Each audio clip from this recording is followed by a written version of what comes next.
I don't think it's like that like 5 years. I love it. I'm over here. I wake up in the morning.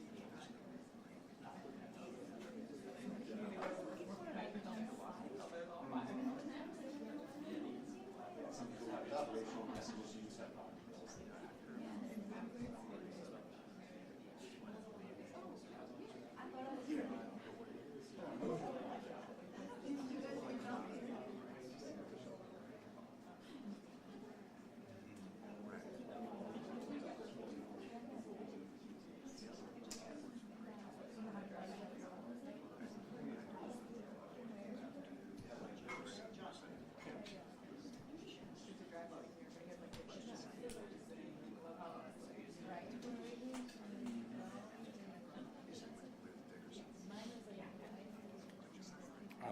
I never do.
Hey guys, we're 5 minutes out. I just wanted to go over the order of events. We'll have a press conference first with Alex Little, the attorney, speaking, and then Todd Chrisley, and then Savannah Chrisley. We'll do a Q&A afterwards, but there will be no side interviews after it's over, so get your questions out here in this format. And then Todd has asked that anytime he sees these questions getting disrespectful, he will end this press conference immediately. So I just wanted to share that with all of you guys. And we will get started here in about 5 minutes, and I'll give you another 2-minute warning too once I get that word from them. Can you guys hear me okay on your mics? Everything sounding good? Yes. Perfect. Thanks, y'all. That's because you're the man.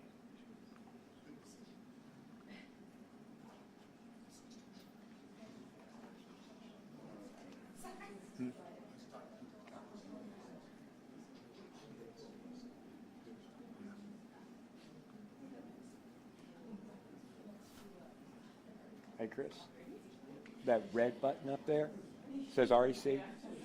That's the one that starts your camera to record. Now, the on switch is a little lower.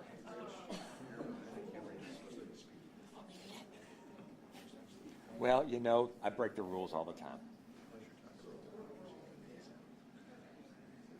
And like we got someplace else to be.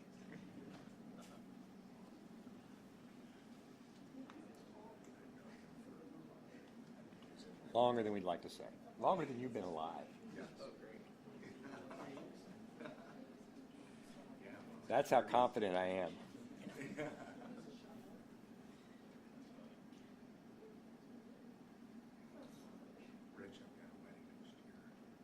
Yours? You and Jen getting out? This is your daughter who moved to Atlanta. Congratulations.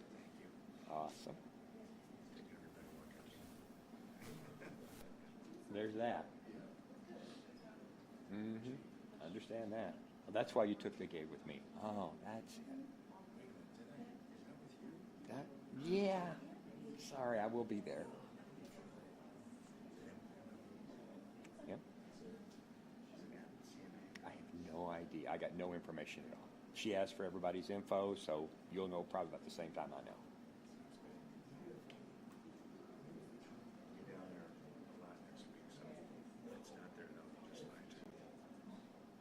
It'll be fun. Whatever it is.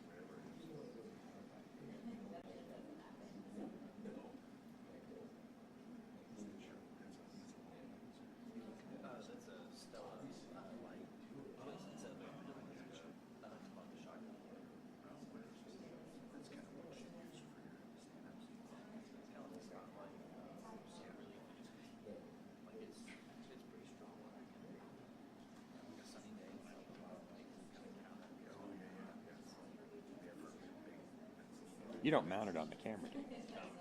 I thought that'd have been fun to watch. Oh yeah, that would be great.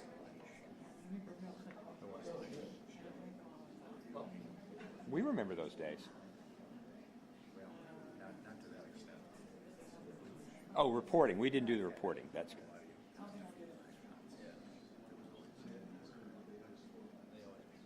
Oh,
minute, maybe 30 seconds.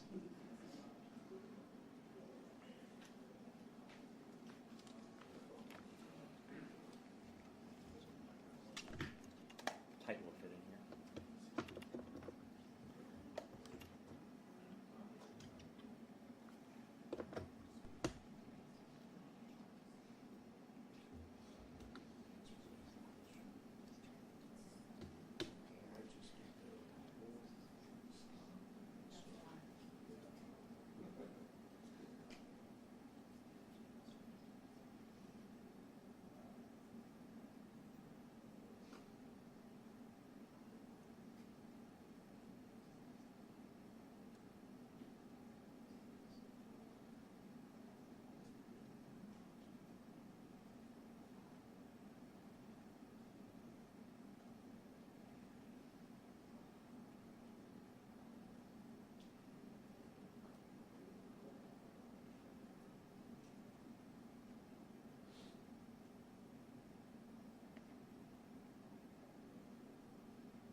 know folks have wanted to talk to Todd and Savannah, so they're here to do that. I'm going to let them introduce themselves, tell a few words, we'll take questions after. How are you guys? Good. We woke up today and they were still at home. So it's honestly felt like such a dream to have them at home. And I'm just so grateful, obviously, to President Trump, the administration, Alice Johnson, just everyone within the pardons office. Alice obviously came on my podcast a year and a half ago, I think, before she ever even got the role. And what I respect about her is she's not in the art of giving favors, neither is President Trump. And when she got the role, she looked into our case. They saw the injustices. The media loves to run with this $30 million scheme without doing the research to look into the documents. And there was no $30 million scheme. But I just appreciate the administration looking into it and seeing the faults within our case, the corruption, and just the weaponization of the DOJ. So we are just so excited and moving forward. Obviously, getting them home the past 2.5 years, I have fought. Like, that was my number one priority, was getting my parents home. But now that they're home, now we move on to all the other men and women that are in the system and getting them home. And I know we're going to continue to work. We're going to be in D.C. and Mom and Dad are now along for the ride because we're not leaving those men and women behind. There's too much work that needs to be done. There's too much reform that needs to be done. So we're just super excited. And here he is, Todd Chrisley, after running from, the media at Nordstrom yesterday. Good morning, guys. Thank you all very much for coming today, for having the interest. I want to thank first and foremost my Lord and Savior, because that's who got me through it. I want to thank President Trump. I want to thank the administration. I want to thank Alice Johnson. I want to thank every person who has prayed for us, that has stayed in the fight and that fought for the truth to come out. And so I am grateful for it. And as Savannah said, she has fought a long fight. And for any parent to see their child fight this hard, it's a double-edged sword. It's a blessing, and then your heart breaks because your child has been placed in that position to fight for you, when as a parent you're supposed to fight for your children. So I will always be grateful to you for the fight of my heart. We've had wonderful legal representation, maybe not the first go round, but certainly we picked up. And we're certainly grateful to you, Alex, and to you. This is the better-looking version of our team. So, we're grateful for everything that has happened thus far, and as bad as this experience has been, there's also been a lot of blessings to come from it. I have met some wonderful men. I have listened to some horrific stories about things that have gone on in our system. And whether you believe it or not, because I was you at some point, even though this pardon has happened, I still was convicted of something that I did not do. It could be you. It could be you. It could be any of you. And somewhere in this room, someone has had a family member that has been affected by the system. So I understand the shame that's around it, but I refuse to feed into that, because shame is like a cancer that just spreads, and I have no shame. So I will continue to fight for all the guys that I dealt with and that I was blessed to be with at FPC Pensacola. I will continue to expose the injustices that go on there and throughout the department and throughout the Bureau of Prisons.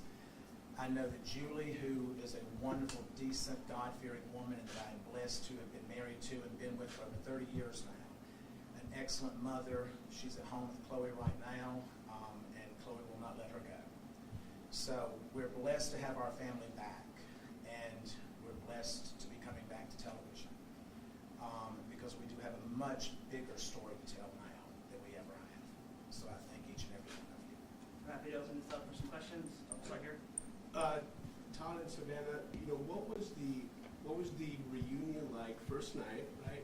Todd, Julie, and the family. And the second part of that is, Todd, the fans have been really talking about your physical transformation. I call it the BOP glow. And so what was the motivation behind that, and how are you going to continue that sort of fitness routine moving forward? Well, I'll actually have more access to better products now that I'm out. You know, I think that I had nothing to do other than to read and to work out. And so I worked out every morning at 10:45 until 12 with my buddies there, and I read, and my walk with Christ became deeper. And I talked to my daughter every day, to Chase, to Grayson, and I was able to email with Julie every day. And so I think that for me, I haven't had the same effects that so many people leaving the prison system have had. So I'm grateful for that. Or maybe it's just all the residual Botox that never wore off. What was the reunion like, though, first night? Yes, I think for me, obviously I went to pick up my dad. And when he walked out, it was just such an overwhelming feeling, because the last time I was there, I was dropping him off and watching him walk away. So I think watching him walk towards me, I was an absolute disaster. And we left there, and it was amazing. And I FaceTimed my friend Margot, who works within the administration, and she goes, "Hold on a second." She was like, "I'm here with the president."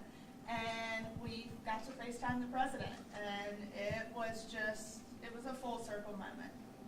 I think that it was, you know, as Savannah said, she and Nick dropped me off there, and then he picked me up.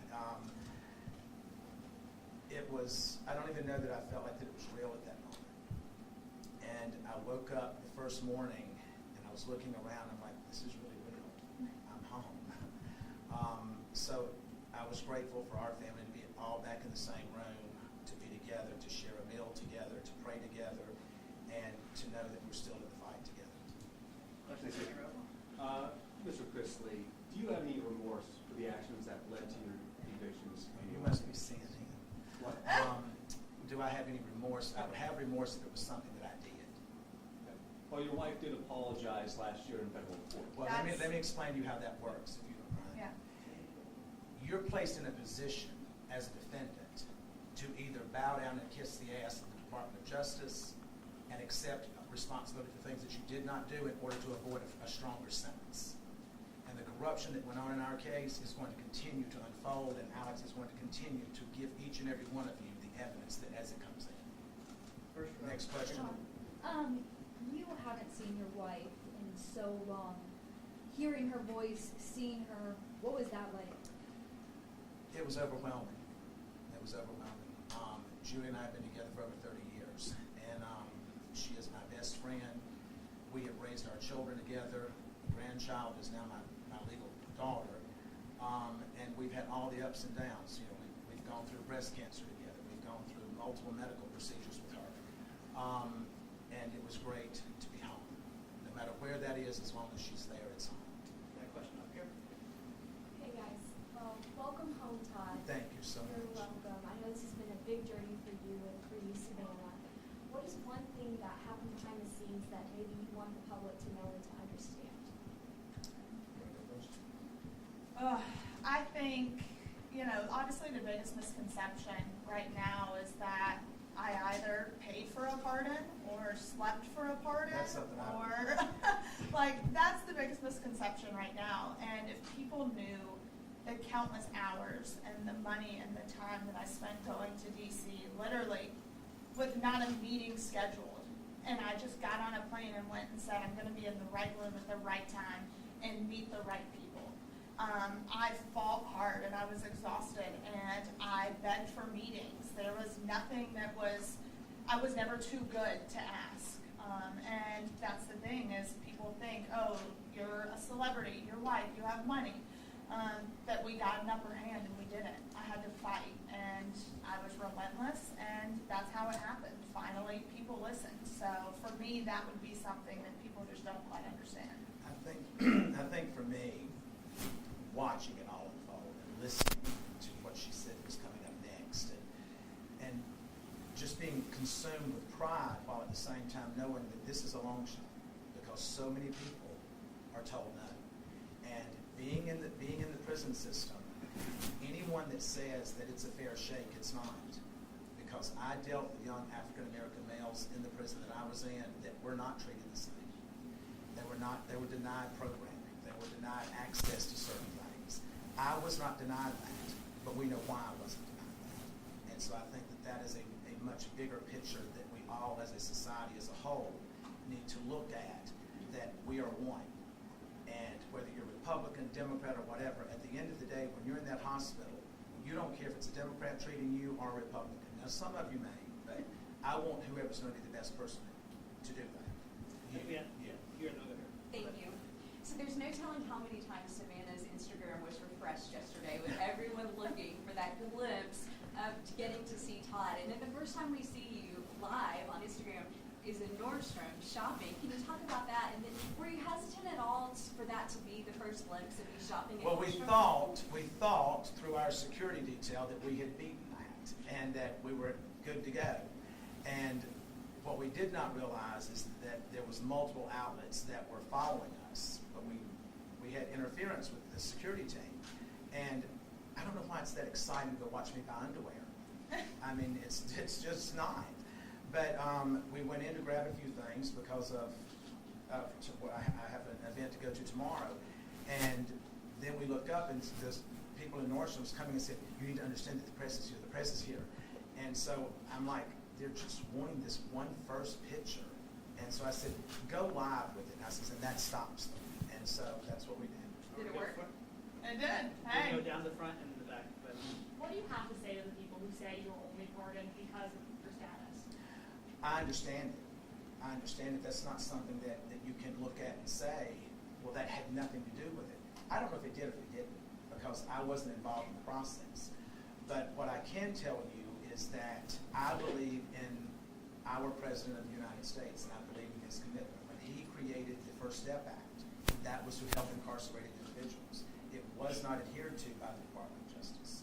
And the entire time during the Biden administration, it was not adhered to. So to hear him say that it is now going to be adhered to and Pam Bondi is going to make sure of that, literally since Pam Bondi has stepped in, now the Bureau of Prisons have been given a directive through a new director who I have such a huge amount of faith in, William Marshall, that he is going to make sure that the First Step Act is implemented and these men and women are going to get the credit that they're supposed to be getting. They're going to get the training and the education that they're promised, and they're going to be given a right to go back to their families in a speedier way. So I do understand that, and if that's the case, I don't know how to address the fact that if it is the case, but I'm grateful to God for whatever reason it was that we were able to obtain it. far in first. Hi, we know you've called the national area home for a few years, having a home in Brentwood, Bellmead. What's your plans for potentially keeping the life here in Nashville and in the future? We do have future plans. Nashville will always hold a very special place in our heart. But we have other plans. So you plan to stay here? We will probably always have a presence here. I don't know if we'll be here full time. Back row for you.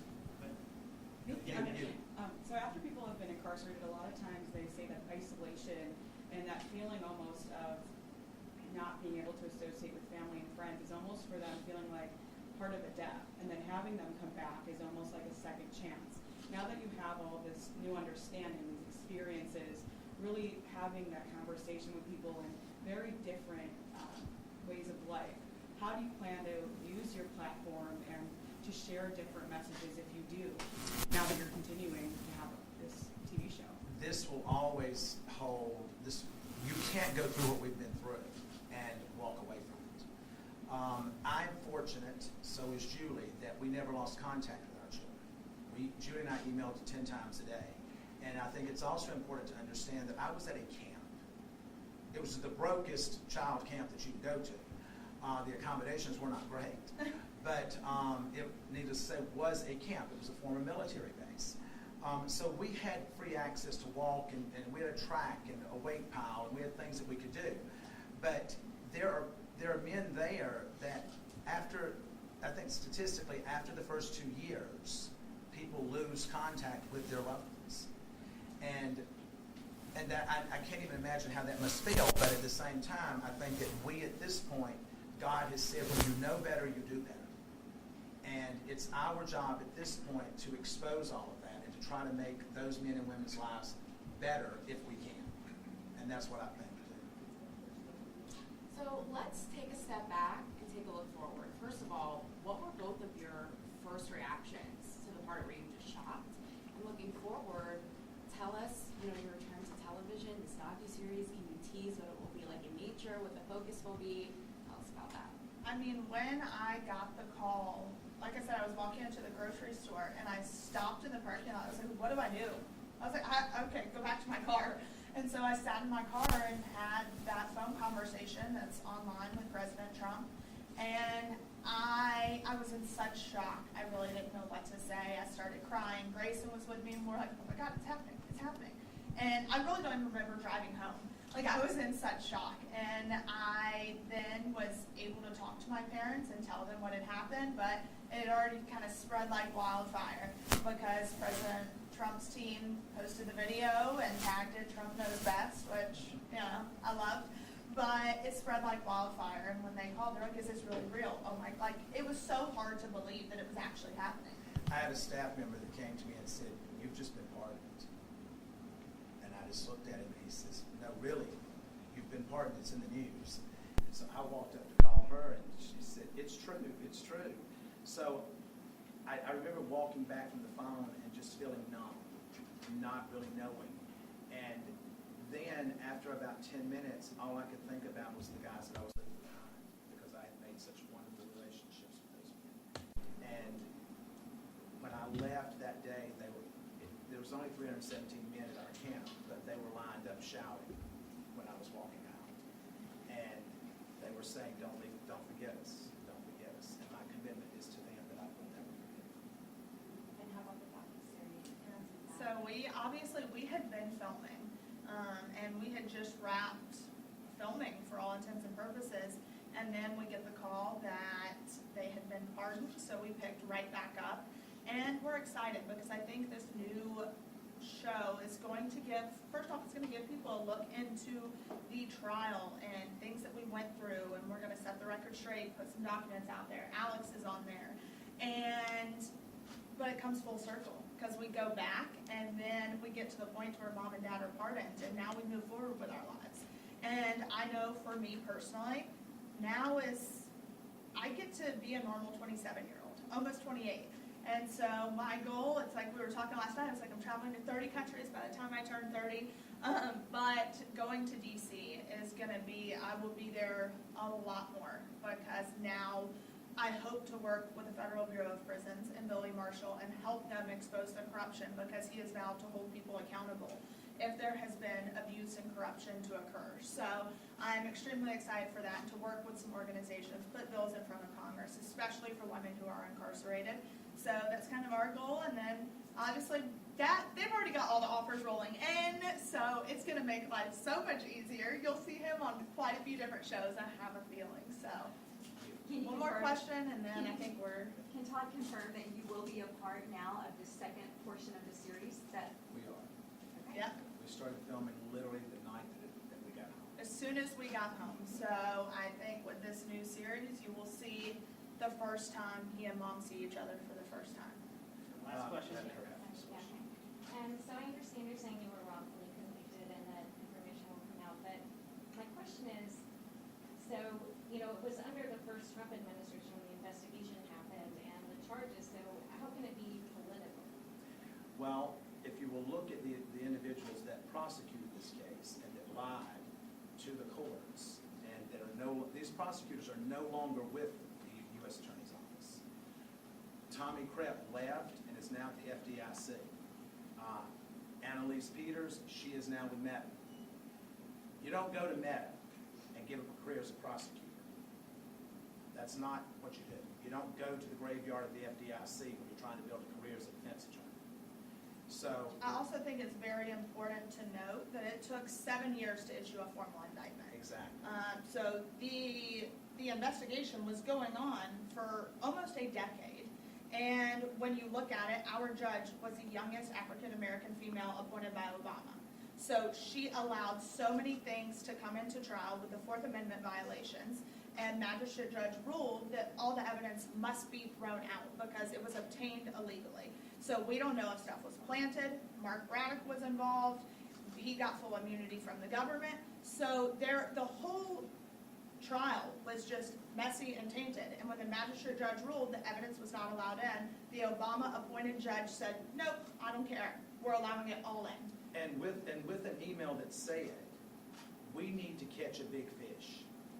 And the response was, well, Todd Chrisley is the biggest fish in Atlanta.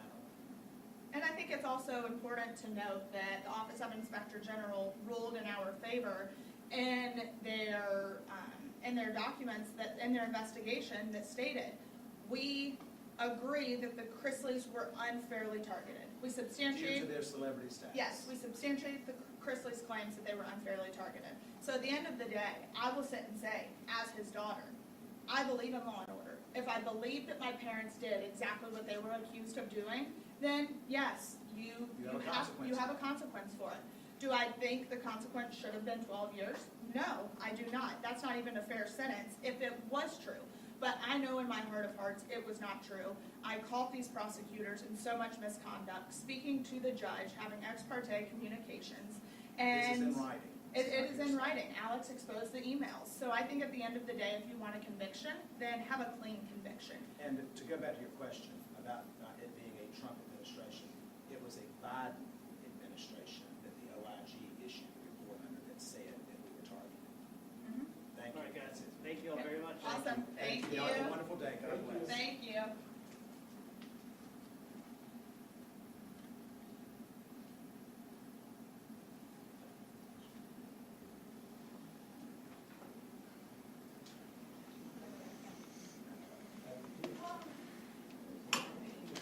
Thank y'all for coming. If you guys need anything, I can give you a card or my email, phone number, whatever y'all need. I'm here to help. Thanks. Thank you.